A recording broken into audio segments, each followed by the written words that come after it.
And many times we see that for the same person, for the same activity, two different labels are given. And the best example is when India was ruled by the British government about more than 60 years ago. There were many Indians who were fighting for the freedom of the country. These people, by the British government, they were called as terrorists. But we common Indians, we call these people as patriots, as freedom fighters.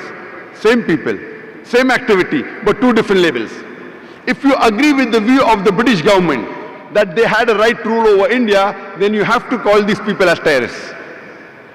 But if you agree with the view of the common Indians that the Britishers came to India to do business, they have no right to rule over us, you would call these people as patriots, as freedom fighters. Same people, same activity, but two different labels.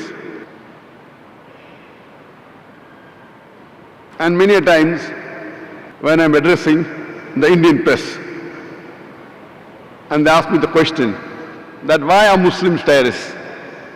So I ask them a question that more than 65 years ago, the Britishers called Bhagat Singh as a terrorist.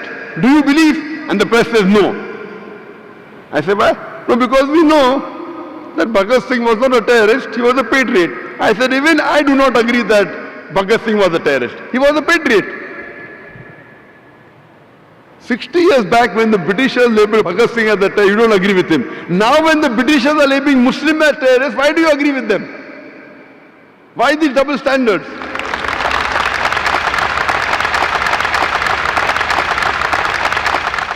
And we have this example in history in several places in the world.